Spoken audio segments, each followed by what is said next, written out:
Hi, I'm Dean Sage, And I'm Jack Curvin, and this is Show Me Your Deck, a podcast where we explore the intersections of oracles and chakras. using our original decks to create new insights. All right, so just as we were getting to record this, I asked you this question. I said, do you ever read back or listen back or look back at your own creative work and feel like someone else wrote it or someone else created it? Yes, I do. I absolutely do. This has happened to me multiple times, most recently a week or two ago. I don't know what causes that. Is it some sort of do we get creative ecstasy and then just, not Pluto, Plato, or who am I thinking? Homer. Like Homer would speak of, where the creativity coming from the left side of the brain is almost as if the gods are speaking to us and in our own mind. Yeah. And something I say to people pretty frequently, I think I just said it yesterday, in fact, was I write stuff down so I don't have to remember it. And so I will do all this work, put all this effort and love and attention into something, get it into a format that exists outside my brain, and then forget about it. Completely forget about it. Then I stumble across, I'm like, what is this? And I have to puzzle it back out because the stuff I make tends to be very dense and complicated, and I have to tease it back apart. And then I have the aha moment again where it's like, oh, I remember when I did this. And then all the other associations start coming back as well. But yeah, that happens to me all the time because I write stuff down specifically so I don't have to remember it. I got a A+ on a paper in my master's program, and I don't want to say never, but I can't recall receiving an A+ ever before. I got an A's, 91s, 92s. That wasn't unheard of. In high school, it was a little bit more unheard of, but in college, I had achieved well. But I'd never gotten a perfect on an assignment before. And I remember this feeling of just oozing liquid metal sort of overtook my body, and it was very depersonalizing. It was very strange and disturbing. And then, as we were talking about in the last episode, core metaphors in the extended segment, in the members only segment, we were talking about core root metaphors, and I realized one of my core root metaphors was sort of this protector being, that was, maybe it's my higher self, maybe it was a guardian I set up to protect the inner child, but there were moments where that being takes over, and it's almost like being puppeted by something. And I think somehow my creativity also flows from that same place, because I'll feel that almost puppeted, I didn't really write, this isn't me, I didn't really write, this is too good, this is too good. Oh yeah. I had this experience recently, after a conflict. The book had opened itself to number 35 of 49, if I remember correctly. It's the one that has to do with accepting constructive criticism. And I was right in the middle of trying to receive constructive criticism that was going very, very badly, and not because of me. And I was trying to direct people's attention to the fact that this minor miracle was happening. And I didn't remember number 35 of 49. I don't remember. I have no memory of writing it. And it also in the book refers back to number 29, which I hadn't thought about. I don't even know the last time I thought of that one. And I think the physical book creates habits for itself, maybe the spine breaks in different places, and the pages, some pages come up more than others as a result, which is one of the reasons why I like to use dice. And the book flipped itself open to this page that I hadn't looked at in years. And while I was reading it, I was thinking to myself, oh, that's an interesting point. I agree with that, or that makes sense. And I kept having these debates with myself in the book. And then I got to the end of the reading, and I was like, wait a minute, I wrote this. I was like, wait, I did this? I was like, this is amazing. Oh, that's awesome.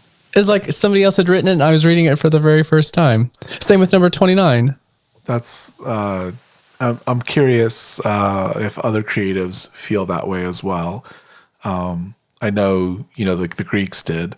I wonder if that's just always carried forth. Maybe the expressive creative side of our brains really does, create an ecstatic state when we're in the thick of it.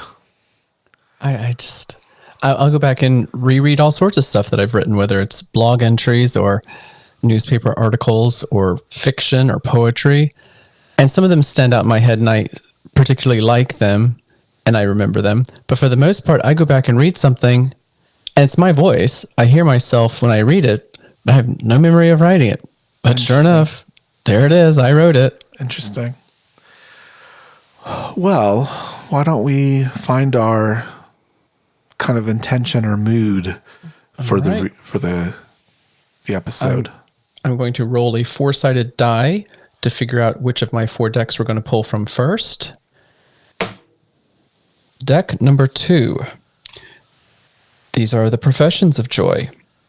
And it will be card number 40. Which, if I remember correctly, just came up in the last episode. Did it really? Yeah, it did. Number 40 of 49. I profess that I see the importance of constantly refining myself. Constantly refining. Yeah, I guess that does kind of tap into the messages of the last one. We, by the way, we record usually 2 episodes on a Saturday, and then we work the other Saturday on publishing and editing those videos and podcasts.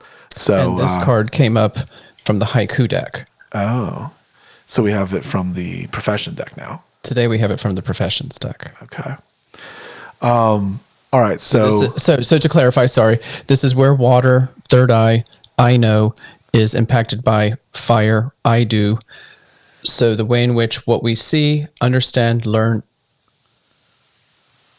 is affected by the actions that we take. So what we see and then the actions. So it's that connection, that sort of looking spiritually and then taking some sort of physical action. So I guess our reading for today is going to be a message about taking an action, but taking a spiritual action, or taking an action inspired by our spiritual insight and deep knowledge. And the process of having to make similar choices over and over and over to get better at it.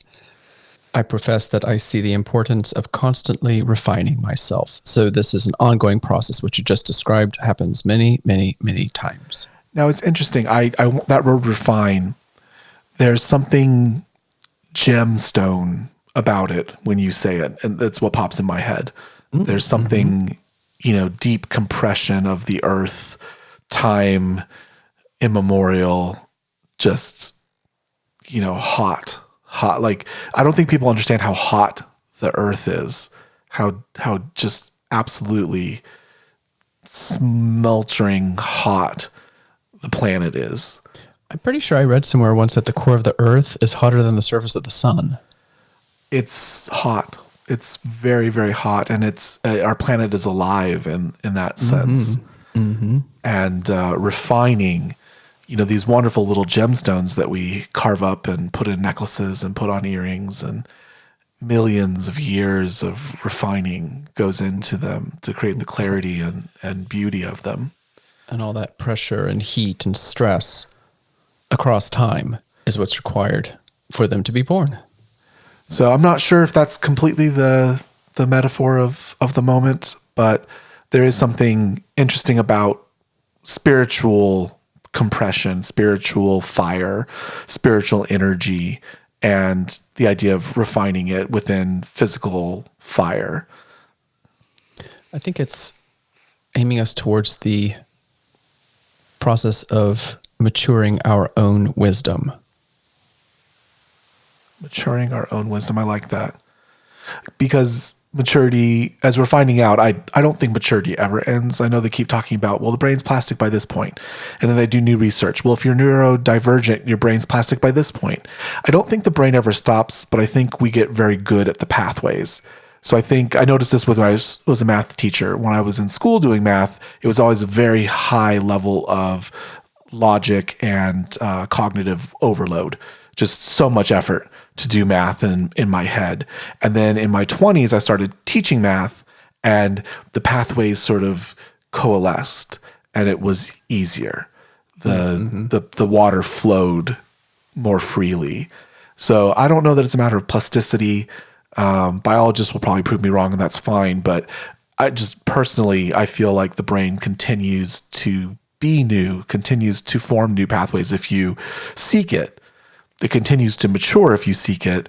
But at the same time, there is an ease and a flow that develops. And sometimes that needs to be tweaked. I think a lot of us discover that as we mature, that pathways that we allowed to grow are not healthy or not appropriate. What you're describing is something that's coming up in the classes I'm developing. And it has to do with the word of the day that the woo-woo movement is kind of throwing around willy-nilly. The woo-woo movement. I love that. The woo-woo world.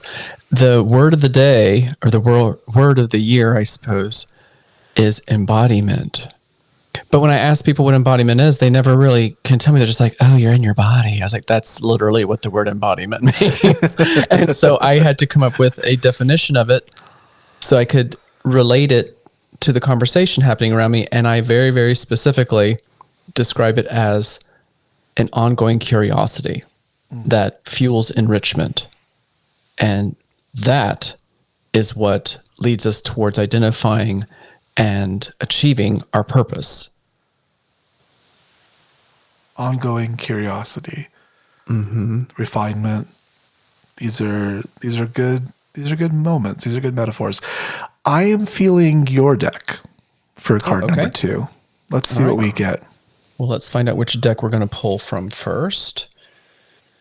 It's going to be deck number 1, the projections deck. And it's going to be card number 23.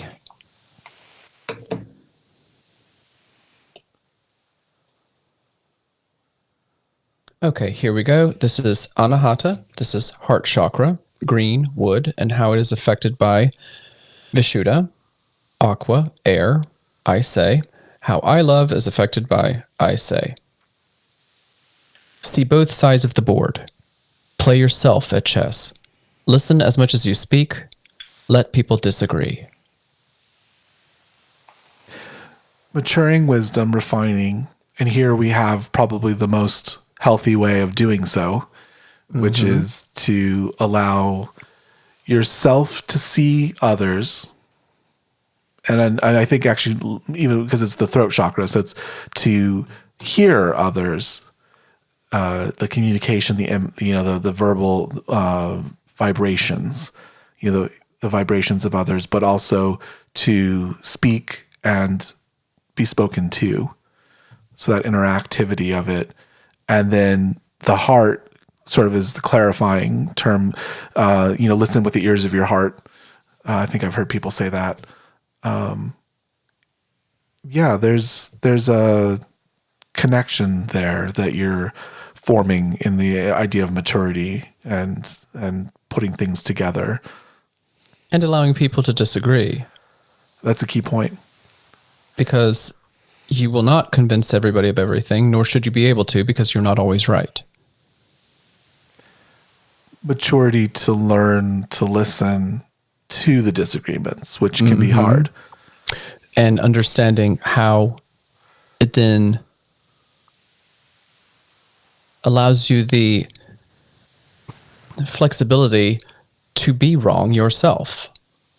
You don't always have to know everything. You don't always have to be right. You certainly shouldn't always get your way.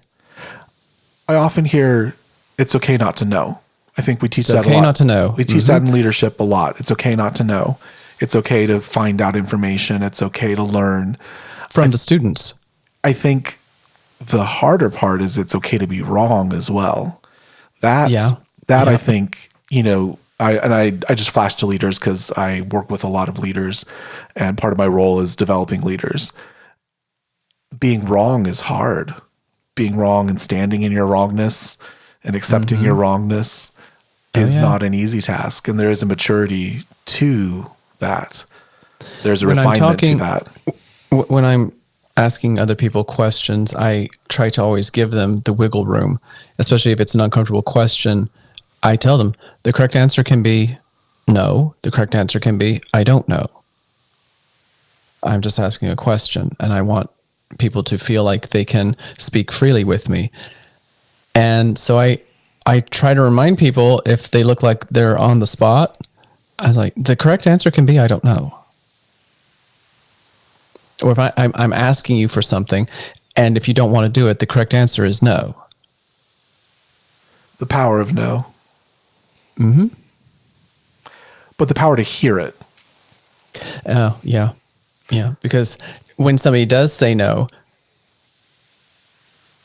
if it's not going to harm you in some way, then you really do have to hear it and accept it. There's something in my bones that reacts so strongly to people that approach things as no. They approach things as negative. Mm-hmm. It irks my soul. And I have such a hard time dealing with those kind of people. I was at work and there was an instance where we needed to solve this. We needed a solution. Like no solution was not a solution. And the person that I was interacting with was just like, well, we can't do that. This doesn't work. That's not possible. This isn't a thing. And I just kind of had to stop and say, we need to solve this. What do you think the solution is? Yeah, well, yeah. Going back to the beginning of the conversation, curiosity and improvisation, the classes I'm trying to develop are based strongly on improvisation. You must say yes. Mm-hmm. You must say yes. Of course, there's times in life when you need to be able to say no, and there are plenty of people who don't say no often enough, but there are also plenty of people who say nothing but no. There's a receptivity to uncomfortability that occurs in improvisation, where you don't find yourself in a comfortable position to accept what others are saying, what others are giving. But if you want the conversation, the communication to continue, you have to accept it. And you have to deal with your uncomfortability of accepting it. So as much as you hear disagreement, sometimes hearing agreement or being able to agree with something that is difficult. One of the taglines I'm going to use for promoting the class is something along the lines of, I haven't refined it yet, but something along the lines of, I invite you to come get comfortable being uncomfortable. Mm-hmm. Yeah. Okay. Anything else here? Or do you want to go on to the next card? I think we're ready for the next card. I just discovered that you're uncomfortable with uncomfortable silences, though. I am. I definitely am. All right. We have that's a lot. It is. It's true. We have the Four of Waves. So this corresponds in the tarot to the Four of Cups. Still your waters with intention, not fear. Well, that's the entire conversation we're already having. I love it. I know. That's my deck. That's why I made it. She stepped up. She said, what you got to say now? Yes. Still your waters with intention, not fear. So this card's an interesting card in the tarot. I want to go to it for a second. It's often pictured as 3 cups on one side, 1 cup on the other, and the person's vision or intention or focus is on the 3 cups and they're missing the 4th cup. And it's usually a message or a reminder to not miss other options because of your focus, because of your intention, to not be unaware of other options, but to also, it's okay to pause and consider your options, that you don't always have to act, that you don't always have to be in constant motion. And the reason that I kind of wrote this card this way is that you can become still, right, out of fear, the freeze part of fight or flight. Mm-hmm. But your waters, right? For me, this is the element of water. Your emotions, you shouldn't still them because you're afraid of them or because you're afraid to interact with them, but you should still them because you're intentionally taking a moment. You're intentionally stepping back, stilling the emotions, stilling the reactions, and saying, what is happening here? What is going on. This is the mind body distinction, the, emotional rational distinction, which I don't like. I don't really get behind that distinction. I think that's got gendered norms and all sorts of other things on top of it. But you exist as an emotional creature, but you also exist as a thinking creature, and your emotions and your thinking intertwine. And sometimes you do need to still the waters of emotion. You do need to still the ripples in the pool in order to see clearly. That reminds me of situations in my life.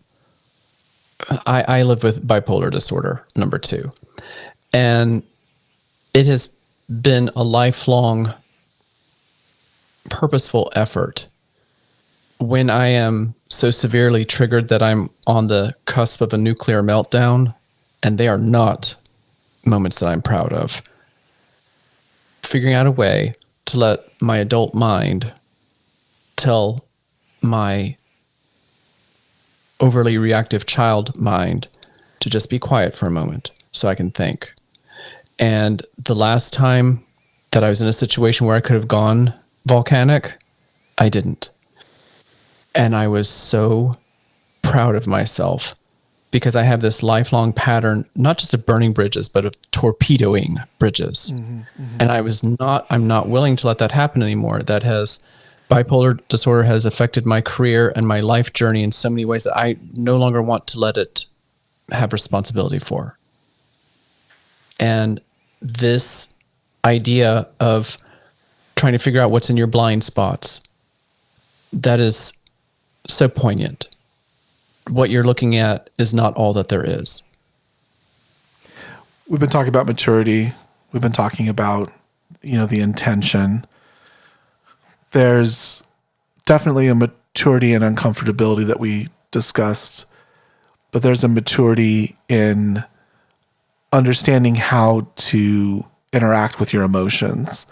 And I think that's where, often we have the idea of suppressing the emotions in favor of the rational, which I think a lot of people in your situation would say, oh, well, you just need to suppress your emotional response, suppress your trigger and just be rational about it, which is, I'm triggered. This situation is not what my body thinks it is. Therefore, I must ignore my body.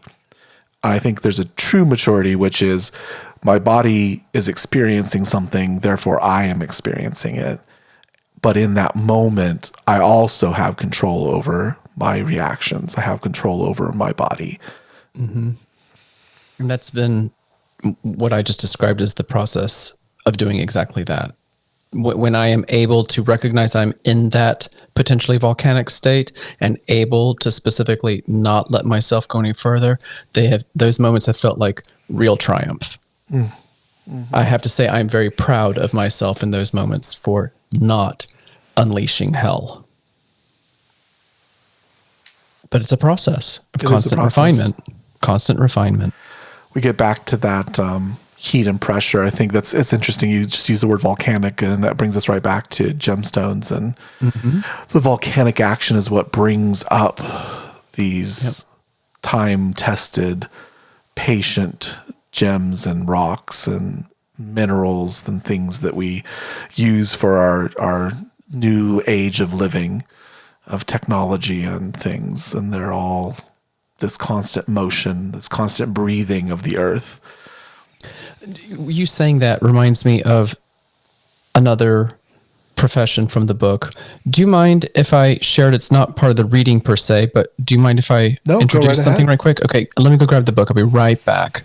You can sing songs to people. It just takes me a second. I'll be right back. Sing songs. Yes, my voice is incredibly appealing. No, actually, my spouse's voice is incredibly appealing. That's if you want to hear sing songs, that's who you go to.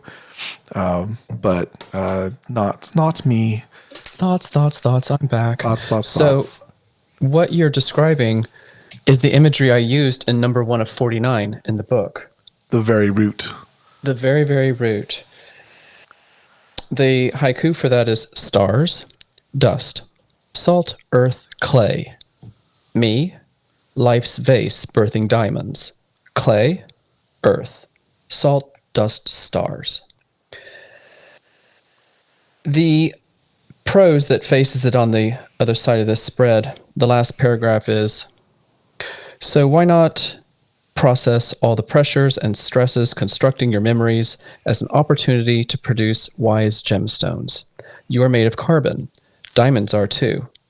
Why not make the metaphorical leap and understand that you physically build your life with the thoughts you think? You are as tough as stone. Build your being with diamonds.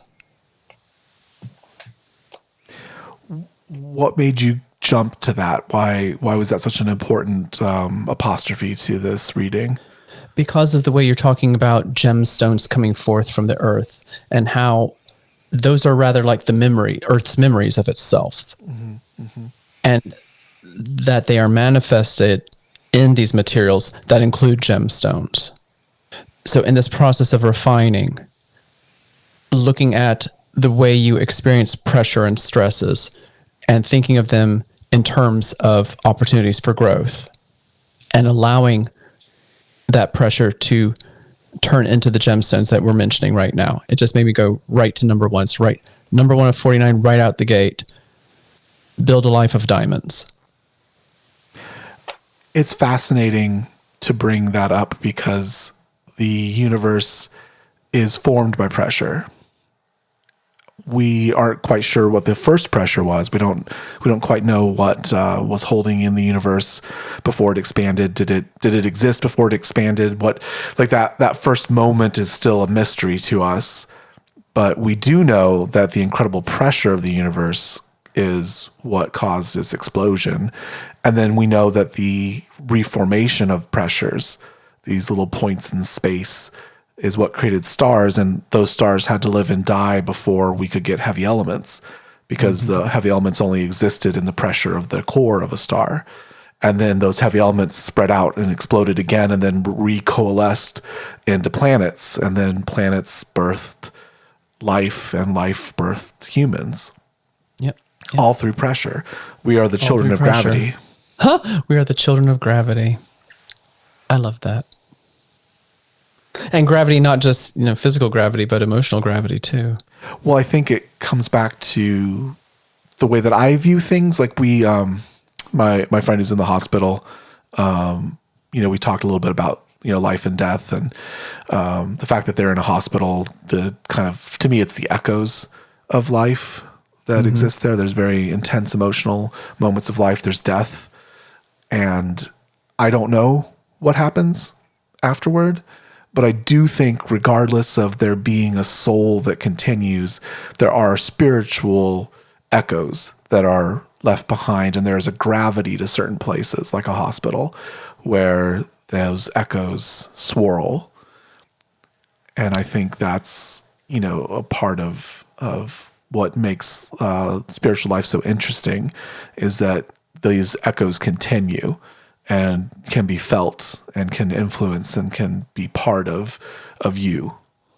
So that these places become centers of gravity of their own. I like that. That's interesting.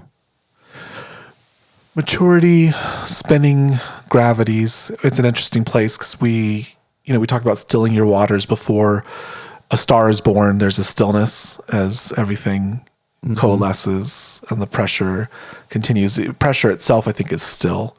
Even in us, I think it's a still moment. When we're under pressure, I think we still ourselves. We become immobile for a moment, and then, to your point, volcanic eruptions emerge. Yeah, if you're not careful. Yes. So there's a maturity to that. I think so far what we're looking at is the idea that you must communicate. We are social. We are a community, a culture. We have to have a back and forth. We will be wrong. We must hear disagreement. We must be okay with disagreement. We must not let ourselves become still of pressure, but still of intention. And sometimes maybe even feel the pressure, feel the intensity of that pressure, and not allow it to spill over into volcanic action, to reabsorb it or to redirect it, to let it flow through channels within the crust rather than, spreading and exploding outward. Yeah. I think that we're in an election year, and I think that idea is particularly important right now, given the way binary life views come into constant conflict with each other. Mm-hmm. When can you admit that you are wrong? When can you learn from someone else, even if what they're telling you interrupts or contradicts what you think you want to believe? And that goes both ways. And then how can you help other people understand without being condescending or argumentative? It is just an important message right now of all times. I think we're ready for our next card. I think I'm going to pull it from my deck because I want the symmetry of the moment. I'm just feeling symmetrical about it.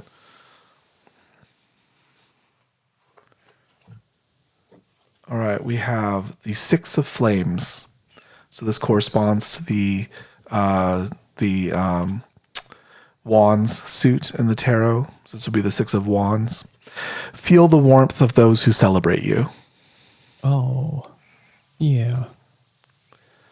Mm-hmm. So solar plexus, chakra, fire. Mm-hmm. I think we both share that. I think both our solar plexus. Solar plexus is fire for us. Correct. Yes, mine as well. So there's I like that correlation. Can you read that again? Feel the warmth of those who celebrate you. Mm. Yeah.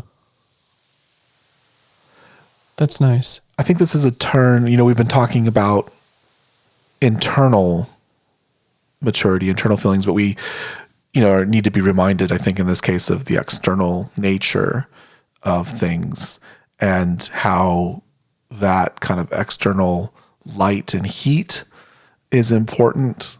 We get our source of life externally, the sun, campfires. We need sometimes our source of emotional and spiritual heat comes from the outside as well. Talking about those gravities, more people of spiritual mindedness gravitating towards each other. You did talk about the binaries and things, and it is an election year, and I try not to think about it because I'm afraid of the outcome. I really am.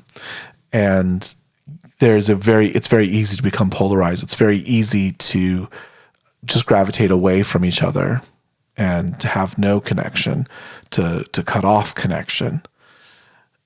So I think this is an interesting card to kind of come up now because it is asking you to recognize the celebration. So for me, this card is asking you to recognize the celebration of the others that are around you. So to come to an understanding that there are those around you celebrating you, and you need to accept that warmth, feel that warmth.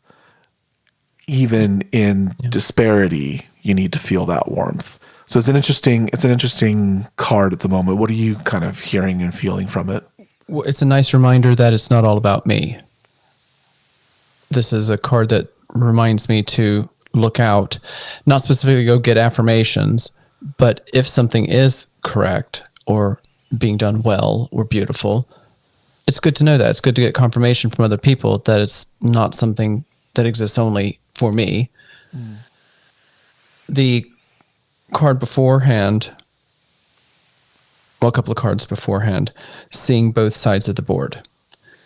Yes. If you only are looking at the board or the world from your own internal vision, then you also can't see yourself. This is a reminder that people want to celebrate you. So come out of your internal world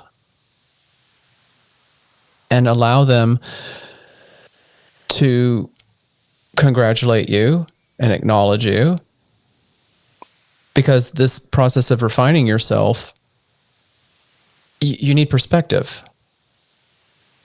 If you're refining yourself from the inside, how are you going to know what it looks like from the outside? It's part of the ongoing conversation of seeing both sides of the board. Well, the refining heat of the gemstone comes from the outside. Mm-hmm. And the refining spiritual emanations come from others. There's an externality to the maturity. It's in the interaction with others that we gain maturity, that we gain the pressure. If you're not testing your ideas by interacting with other people, then you're really just living inside your own echo chamber. I like that word test because I was just thinking as you were speaking a moment ago about chess. Chess is a game, so it's meant to be enjoyed. It's a challenging game. It does pit you against another, but their moves, their interactions with you sharpen and hone yourself. And in a way, you're just trading and training minds. The pieces are just the physical extensions of that. And then where you say, look at both sides of the board, this is a reminder, I think, to consider the actions and the intentions of others in your own actions and intentions, not just to win the game, because it's not completely about winning or losing. There are winners, there are losers, but even the grandmasters and the true champions win and lose against each other over and over again. And it's something about the joy of the game, not so much the scoreboard, that I think drives them. I read something recently that the best players in the world no longer think as much about the titles people have when they play against them, because there are so many people becoming grandmasters at younger and younger ages that the titles are carrying less significance for them within their clique.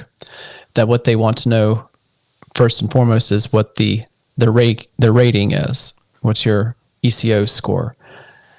They're more concerned with that right now because of what it communicates about them as people. That the titles that are being accumulated all over the place don't have as much significance within the chess world anymore. That the rating is more informative at this point. And I'm not sure exactly how that ties into what you were just saying, but it reminds me that numbers and descriptors, literal descriptors, have a place. They can become reductive if you're not careful. But in this instance, you've got international grandmasters who will play anybody at this point. Chess has become so ubiquitous because of the internet, and as a result, there are so many genius level players being discovered that it doesn't really matter if you're a grandmaster anymore. Tell me something more about yourself. Well, I think there's a point here of the human inclination to win versus lose is very strong. Yeah. There's a maturity that comes with understanding that it's okay to lose, just like it's okay to be wrong. It's okay to win, just like it's okay to be right. And we were talking about the rankings. Someone is going to have performed better than you. Someone will have performed worse than you. There's still an edge that you can sharpen yourself against. And there's motion. You may play someone of nearly equal value to yourself. And you will lose and they will win, or they will lose and you will win. And the numbers will change. It doesn't change the person, but the experience does. Yeah. The interaction does. And the ranking is linear. It has the idea of the wins and loss and the value to it, but it sounds more like people are just using it to find others with like minds to have an interaction with and gain something from. Well, and to consider that not everybody who ranks really high is necessarily part of the competing world. And maybe they don't have titles because they just don't compete. And yet here they have this 2200 rating or 2400 rating. Well, I want to play this person. Doesn't matter if they're a grandmaster or not. What can I learn by interacting with this person who has no title but has this ability? I think it's something that's very hard to learn, which is it's okay not to be the best. There's some happiness gurus, and I read a book on happiness, and it sticks with me because it's so hard. But recognizing that you are exactly where you are supposed to be, you have done exactly what you're supposed to have done, and you are worth exactly what you're supposed to be worth. You're as good as you are supposed to be. You're as skilled as you're supposed to be. And accepting that will make you happy. And I think everything in our culture speaks against that. Well, they need to keep consuming. If you're ever content, then you might slow down. They need us constantly moving around and moving numbers across screens. Constant motion. It's frenetic, isn't it? I think it's time for your deck. Oh, okay. Well, let's figure out which deck we're going to use first. It will be deck number 3, the one that you like so much, the Intersections of Joy. Oh, I do love this deck. Yes. And we will use card number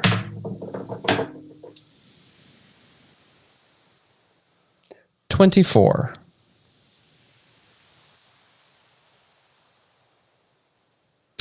Okay, here we go. More intersection. We've got Anahata again. And the third eye.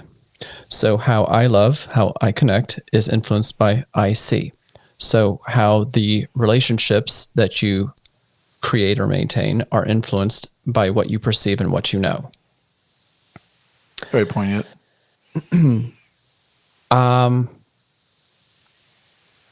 This is one of the most fundamental relationships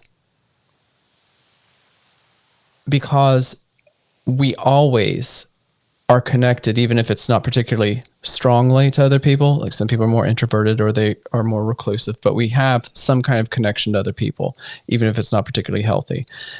And that by its very nature influences what we know. Who are you connected to? This will influence what you know. How are you connected to them? So I would consider this to be of fundamental importance to the process of refining yourself, of seeing both sides of the board. Who are you even playing chess with? Mm-hmm. You know, we just were speaking about that. Who do you want to play chess with? With this particular intersection, the choices you make about the conversations you're having and the people that you're meeting, all these people are going to bring filters with them. You yourself are a filter. And what you come to understand, realize, or learn is going to be determined by the people in the room. So as you go through this process of refining yourself and looking at both sides of the board and looking at all options, make sure that you're playing chess with people you even want to learn from. I mean, you can't always play with your chosen opponent. Can't always be a friendly match. Sure, I get that. But we were just talking about polarity in our culture at the moment. Who are you learning from? What is your source of information? How did you come to choose it? Why is it comfortable? Ask yourself, get comfortable with being uncomfortable. If you only are able to process information in one way, that in and of itself should be a wake-up call to ask yourself why. In a healthy conversation, the ideas should be able to change shape as you discuss and learn more about whatever it is you're discussing. So I would consider this reminder to be starkly important because it sets the context for everything that's coming inside of you. I hear something interesting. We were talking about ranking, talking about friendly games, non-friendly games, who you are playing against. In our culture, I think it has become commonplace to play against a straw man of the quote-unquote other side. And I just have to preface this by saying some people want our death. Some people want our subjugation. Some people want the subjugation of women. Some people want the inhumanizing of Black people. There are not always two valid sides. There are not always valid sides. Mm-hmm. So when I speak of this, I don't mean to speak as though every side has value. So I think that's a mistake that the news media makes in trying to pretend that wishing for the death of others and wishing for the life of others are just two sides of a coin. It is. It is not. Yeah. But if you do take real differences, real two-sided, three-sided discussions, Yeah, valid discussions. that it is become easy simply to argue against a straw man. And so it's as though playing against the computer on super easy. Now, I love video games when they tickle my fancy. And I have the Jedi video games, the Jedi Fallen Order and Jedi Survivor, which I very much enjoy. And I do play through on story mode because I want to enjoy the story and I don't want to be overly challenged. I want to have a little bit of interactivity, but I don't want to be constantly killed by the enemies to the point where it becomes distracting. But then I do try to up the challenge of the game and do suffer through some of those moments of I cannot pass this part of the level on this difficulty. The reflexes of my teen years are gone. I don't process information quick enough for some of these games, and that's fine. That is what becoming an old man is all about. But it's, I think, very important in the metaphor and the reminder of the message that we're talking about. You learn nothing, you gain nothing from arguing against a straw man of another argument.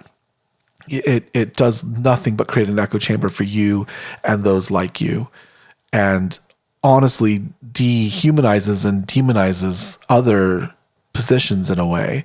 And again, I have to clarify, I don't mean invalid discussions.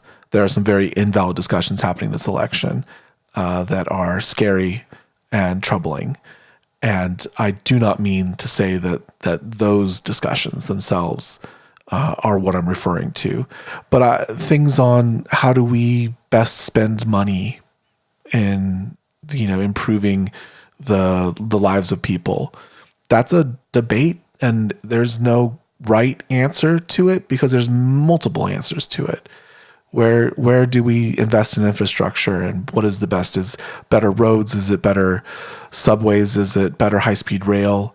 These are questions. These are hard questions when there's a limited supply of money to go around. If there's a limited anything, how do you distribute it? It's a tough question.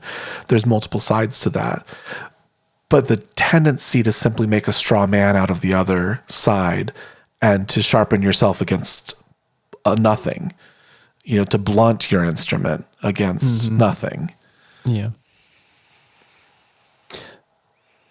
Yeah. So be careful about the connections you're maintaining and what they're refining you toward. Because they're shaping how you think. They're shaping how you take action. They're shaping how you speak or express yourself. So just be very aware of who you're conversing with and what you're learning from them and why it is of value to you. Be picky. Be intentional. Be intentional. Embody what you want to become. Yeah. And here's a challenge. If you realize that you're the villain, stop. That is the challenge. And at any time you can be. You really can. Oh, yeah. At any point you can be. You said earlier it's hard to admit being wrong. It's even more difficult to admit that you're evil. We all do things, even unintentionally, that create ill, create evil. One of these episodes we'll get into my lawful good D&D rearrangement. Oh yeah, that was such a cool system. Yeah, we definitely have to do that. We'll have to do that at some point. But it's very easy to think of yourself as lawfully doing good, but that lawfully doing good can cause ill. Always adhering to the law is not always good. Not if it's not a good law. Well, that's the end of our regular segment. We're still giving the preview for our members only segment, so let's go ahead and continue on to that. So I'll turn it to you. How did this reading strike you? What did you kind of hear personally? It's on my mind a lot because it's what I'm working on day to day. The process of pivoting my business from one-on-one private clients to group classes. I've been having lots of conversations. I've interviewed probably a dozen people. I've put out a survey that's had lots of responses trying to figure out what people need and want from content. And I was just intending these interviews to be 20 or 30 minutes, but several of them have gone for 3 hours. And that's people being very generous with their ideas and time. And so I take notes while they're speaking. And what I'm finding is that people don't necessarily have set ideas about the modality that they want to experience, but what they specifically do want is context and conversation. So what I'm learning from them is, how to refine my content and myself as a teacher and what I'm offering and the way in which I teach it. But also, people want opportunities to refine themselves. Intelligent, curious people want to grow. They want to understand themselves better. It's a type of internal curiosity that serves a broader good. And how can I, with my improvisation classes, help people hone the life skills that allows them to speak their truth, be audacious in their ideas, have courage. And that is what I want these quote unquote dance classes to do. I don't really care much about teaching you technique. That's not what I'm talking about. I'm talking about using your body and your voice itself as your medium. You are the art. So what is the message that your art is putting out into the world? Looking at embodiment. Your body and the spirit inside it is itself the potential masterpiece. But I need to hear from people about what it is they feel they need so I can give them something while also hopefully giving them a little bit of what they want as well. That is a very hard dichotomy between need and want. Oh, yeah. Especially if it gets blurred or mistaken and your wants are mistaken for needs.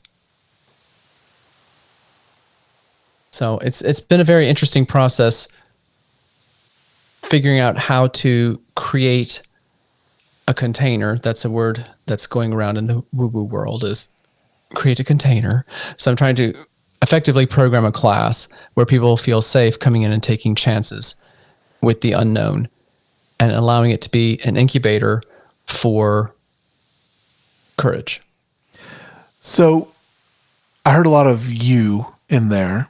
I think our reading was about the interaction of others. What do you feel this is telling you about what you could do or should do with the process that you've undertaken? I don't think I understand how I didn't already say that. What do you mean? I didn't hear how any of this was motivating you to change what you're doing to... Oh, okay. I understand now. Okay. What I was considering doing before was a more straightforward dance improv class. And I wanted to understand how I could bring in the other modalities that I enjoy with chakra alignment therapy. How can I do that? Which of those modalities are interesting to people? And the conversation I'm having with these people is what is giving me the ideas for structure and process for how to literally teach the class. And my inclination is to not have talking at the end of class, but that's pretty much unanimous amongst the people that I've been talking to, my client avatars, if you will. They all, without exception, want time to share the way they perceive the experience, because they all, literally all, feel that they get more from a class or an experience or a retreat by understanding what other people perceived, and then taking that and adding it to their repertoire. I personally would not want that. I know this about you. I think this is, I'm glad I asked this question because it illuminated this very clearly, that what we experience when we create things, and how we are as creators can be very solo, very internal, very thoughtful, but not effervescent and communal. There are communal creation activities which are wonderful, and you're doing that. But I think what's interesting is that the point eluded you a little bit, which was communal creation needs communal discussion. And actually, a couple of people independent of each other, because these are all one-on-one conversations. Nobody has heard what anybody else has said. There are multiple people who've used the word community describing what they want from what I'm programming, that it's not a one-off. It's something they want to be able to experience repeatedly and have knowledge accumulate from the experience, and to even potentially use the word community in the name of the class. That's how specifically communal they wanted it to be, which I had not considered, because I do tend to stay to myself more. And honestly, my experience with the sharing sections is unpleasant, because everybody's always like, okay, so take 1 minute and tell us one idea that you took away from this. And it never works that way. Somebody will end up talking for 8 or 9 minutes. And I cannot allow that, because I'm renting spaces at a dance studio, and there's going to be people who have to come in to rehearse after. And it's not even a question that they would double my rent for the next hour. Somebody else needs to come in and use the space. So I have these little hourglasses full of sand, and each one is exactly 1 minute. And rather like the talking stick idea, when you're holding the hourglass, you can speak, and then everybody in the room can watch the sand trickling away, including you. Even trying to use a stopwatch doesn't work, because people can't see the time running out. I want everybody to be able to share, but there's only so much time, and we have to get through it. So share your ideas, definitely do that, but we have to move along. And this dance studio is in a shopping center where there are restaurants, and I can even say, if you want to continue this conversation, by all means, let's commune and break bread next door and continue the conversation, but not here. I think you just pointed out something I was just about to say to you, which is that I think your challenge now is to create an ongoing community of some way, give them some way to continue connecting. If it's a forum on your website, if it's a group I have a chat, Facebook group. if it's a group chat, right? If it's in some way you need to give them the space that they seek, because they're also seeking others through this. They're coming out of their homes and going to a class because they want to connect with others. Well, part of what I have learned in this conversation, and part of the process of refining myself and trying to play both sides of the board, as it were, I simply don't need as much time with people that everybody else seems to need. And so it eludes me to think this way, but this is what everybody tells me, is that they want it to feel like a shared experience. And so I am trying to change my style and my way of thinking about this in such a way to allow that to happen. So how am I being changed by this process? Remembering that my way of interacting is not the only way. And it's uncomfortable for me to think about hosting this as an ongoing conversation in a Facebook group, but it's what they want. It's not about what I want. It's what they want. What was the point of having all these interviews and this survey to ignore the result? Which actually came up in a reading we did recently, where the reminder from the card was, what's the point of messages if you're not listening to them? I asked for this information, so now I need to use it.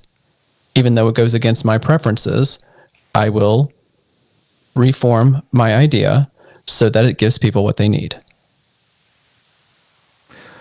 I interacted with this content a little bit differently. It went a bit intellectual for me, I think. But I come back to my card, the Four of Waves, still your waters with intention, not fear. I'm afraid of being the villain at work. Oh, I can see how you'd feel that way. Yeah. I in my previous role, I was the entirety of the HR department. Well, you're the boogeyman then. Yes. And it quite often felt like that. it's a very difficult position. I sort of hate TikTok at times because there's lawyers that kind of get on and talk about how evil HR is. It's a necessary function, and there's a lot of good people that do it, and there's a lot of good that they do. They spread a lot of good. We are in a capitalistic society. We are business centered and focused. We've determined that businesses are people. I don't know how we got there, but we did. Makes no sense to me. But there is some evil. It's capitalism. Capitalism is evil. It profits off of the labor of others. It profits off of the suffering of others. And Well, also, this is an individualistic culture. It's not a communal group culture like they have in the East, where people are still kind of feel more tribal, I guess would be the word. Not only is it capitalistic, it's individualistic. So, of course, HR is going to seem like they're out to get you. And that's my dilemma, is that I do what I do for the good of the team. I do what I do for the good of the department. Part of that is making money for the department, making money for the company. And I don't always enjoy the aspects of the job that lean that way. And I also am involved in very tough discussions. I've got a situation at work where I think the wrong person is in the job. We've actually got two wrong people are in the job. And I think that their ideal job is somewhere else, that they're not fulfilled by what's happening, and we're not being fulfilled by what's happening. And it's easy to sound like a villain when I say that sometimes doing what I do helps people find that they are not in the right job and they need a different job. At the same time, I've been through unemployment and it sucks and it's horrible right now. Yeah. And the idea of putting someone out of a job, even if they're choosing that path, so to speak, it feels very villainous. And I find myself in an interesting position sometimes, in where doing the right thing doesn't feel like the right thing. Like I'm putting some order and structure to a department that doesn't really have it, and I'm challenging their leader to be a leader, to truly lead and take responsibility for things and get out there, and hold people accountable. Because when you don't, you get a dysfunctional team where some people work very hard and some people work hardly at all. And it's detrimental. Yeah. It really is detrimental, and it's not a good environment to be in. It causes suffering, and a good leader has to do that. And so, I was challenged just yesterday about the meetings that I'm having and whether or not they're causing good. And it kind of struck me like I had to really think about that for a second. Am I doing the right thing, or am I being villainous? And what does that look like? And it's hard, because I think to some people I am the villain, and I will maybe always be the villain. And to some people I'm helping and improving. And it's like gardening. Sometimes you're pruning things. Does that make you the villain? Does that make you evil because you're pruning? Well, also to extend that metaphor, sometimes you're having to pull out weeds so the garden can flourish. And then it falls on them to have the maturity to realize that they're being a weed. We're not always a rose bush. Sometimes we're a weed. Okay. And I hear what you're saying. As your friend, I know that you're not villainous, but I can understand how people who have to contend with that conversation would see it that way. I would say that you didn't force them to apply for that job. If they don't like their job, then go find a better job. You're helping them. They may not know it at the moment, but you're quite literally helping them. I was forced out of a company, and it was very hard. I actually got a little settlement out of it, because I think they knew that they were wrong. But my life has improved since then, even though it was some very, very tough times in the interim. So, even in what I would consider myself as a pretty villainous act, which was sort of creating lies and using those as a basis to force somebody out of a company. Good did come of it for me. I think the trouble that it all boils down to, and this is where I kind of find myself, is that just the title, human resources. Yeah, I've always had a problem with that. Humans are not resources, but in capitalism they are. And as much as I interact with a capitalist system, and I am an operations manager, which means that's my job, is to make the operation of the company effective and efficient. It's how I'm graded and judged on performance. There is a little bit of villainy in there. And I think ethical consumption is impossible under capitalism. That's my refrain. It's not that I'm trying to excuse myself, but every time I go to the store, I am perpetuating evil. Every time I buy a pack of Hanes t-shirts to wear around the house, I'm perpetuating evil.